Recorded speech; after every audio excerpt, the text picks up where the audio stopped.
एई पनीर मखनी थरे ट्राए कले आपण रेस्टोरेंट पनीर तो पूरा भूली जिवे। आपण जदि मो चैनल रे नुआ अछंती सब्सक्राइब कर दियंतु आ बहुत मात्रा रे भल पाइबा दियंतु। एठी पनीर 500 ग्राम रा मु नेइची, सेथि पई टमाटो गोटे, कैप्सिकम गोटे आ गोटे बड़ साइज रो पियाज। एई सब को आपण क्यूब साइज रो काटि नेबे। एबे गोटे मसला प्रिपेयर करबा। मु एथि पई गुजराती नेइची, गोलमरिच, धनिया, जीरा, दालचीनी, सुखला लंका आको हल्का ड्राई रोस्ट कर देबे। बेसी रोस्ट करेंगे ना कला हो कि मसला नहीं तेजपत्र ये दीटा नहीं डालचीनी गोटे इंच गुजराती दीटा लवंग दीटा जावित्री गोटे बड़ साइज दीटा पियाज को मु प्यूरी कर 2 टेबुल स्पून मु अदा रसुण पेस्ट नहीं काजू मु 15 टी बतुरे बाटी देइछि।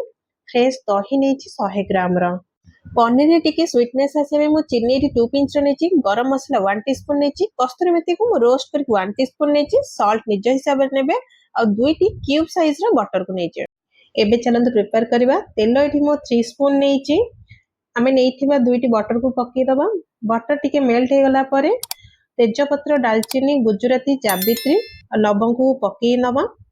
मसला रे भलो वासना आसला परे अदा रसुण आमे 2 चम्मच एठी पकेबा। 10 सेकंड फ्राई कला परे आमे रखिथिबा पियाज रो प्यूरी की एठी पकेबा। पियाज हमर गोल्डन ब्राउन हे गला परे आमे प्रिपेयर कर रखिथिबा पनीर मखनी पई मसला को एठी ऐड करबा और अल्प किछि पानी दबा। एई टाइम रे गैस रो फ्लेम लो रखिबे नहले मसला तळो लागि जिवो।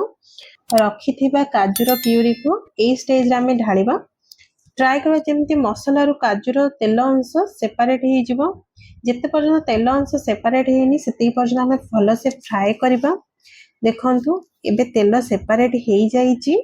फ्रेश दही मु 100 ml नहीं 3 ରୁ 4 मिनट आमे कुक होबे छाडदबा जेमिति कड़ाई रु तेल हमर सेपरेट हे जिवो। एबे हमर कड़ाई रु तेल सेपरेट हे जाईची। ए स्टेज रे मु टिके स्वीटनेस आसीबा पई सुगर 2 पिंच नहीं लूण आपनकर स्वाद अनुसार नेबे। मसला कड़ाई रे न लागिया पई एठी मु 1.5 कप गरम पानी देइची। पानी हमर फुटी गला परे रखिथिबा फ्रेश क्रीम को एठी हमें पक्की दबा। मु रोस्टेड करि नैथिबा कस्तूरी मेथी 1 टीस्पून गरम मसला 1 टीस्पून एठी पकेबा। भले से ताको मिक्स करके 5 मिनिट पे कुक होबे छाडी दबा। हमर मसला प्रिपेयर हिला भितरे हमें रखिथिबा कैप्सिकम और पियाज को टिके फ्राई करि नबा। एठी मु 2 चम्मच रो तेल नैची कैप्सिकम और पियाज को 2 मिनिट मीडियम फ्लेम रे फ्राई कला परे रखिथिबा पनीर को भी ऐड करबा। ताकू भी हमें 3 मिनिट खंडे फ्राई करबा।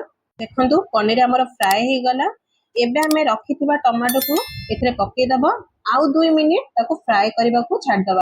पनीर मखनी पे जो मसला में प्रिपेयर करूथिले एबे फ्राई हे जितबा सब जिंस को पक्के दबा आउ 5 मिनिट कुक होआ पे लो फ्लेम रे छाडी दबा।